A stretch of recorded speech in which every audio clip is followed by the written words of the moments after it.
চালক অজ্ঞাতনামা দুর্বৃত্ত তাকে গলায় ছুরি দিয়ে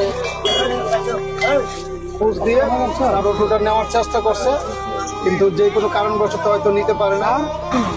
আপনাদের কাছে বিচার চাই, আমার ভূতের যায় মারছে, আপনাদের কাছে সবাই কাছে বিচার চাই। আমার ভাই ভূত নাকি মার্ডার করে দিচ্ছে। একদম কিশোর বয়সে চলে গেল তাজা একটি প্রাণ। প্রিয় দর্শক, নরসিংদী জেলার রায়পুরা থানার আমিরগঞ্জ বা সঙ্গীতা নামক এলাকার 13 বছরের একটি ছেলে, যে কিনা তার বড় ভাইয়ের রিক্সা নিয়ে বের হয়েছিল গতকালকে।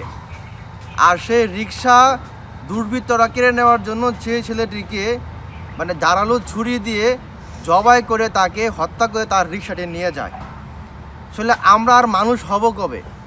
তাহলে এরকম ঘটনা যখন আমরা অহরহ দেখি বর্তমানে ভিতরে একটা কাঁপন ধরে যায়। দুর্বৃত্ত তাকে গলায় ছুরি দিয়ে পুশ দিয়ে তার অটোটা নেওয়ার চেষ্টা করছে, কিন্তু যে কোনো কারণবশত হয়তো নিতে পারে না। যে আমরা আসলে সেফ কোথায়?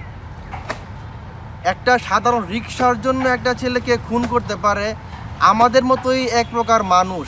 তারা আসলে কোন সমাজে বাস করে? আসলে তারা কিন্তু আমাদের সমাজেই বাস করে, আমাদের সাথে মিলেমিশে থাকে, আবার আমাদেরকে ছুরি ধরে। তাই আমাদের সমাজকে আরও সচেতন হতে হবে।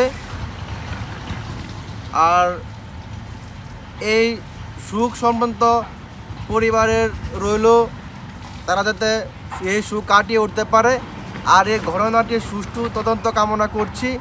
আর এই 13 বছরের ছোট্ট কিশোরের যেভাবে তাকে হত্যা করা হয়েছে, আপনারা ইতিমধ্যে দেখতে পাচ্ছেন এই ভিডিওতে বা ছোটো ছোটো ধাপে। আসলে এটি খুবই মনকে একবারে শিহরিত করে। এই ঘটনাটির সুষ্ঠু তদন্ত চাই আমরা সকলে, আর যাতে আর এরকম ঘটনাতে পুনরাবৃত্তি না হয়। ধন্যবাদ।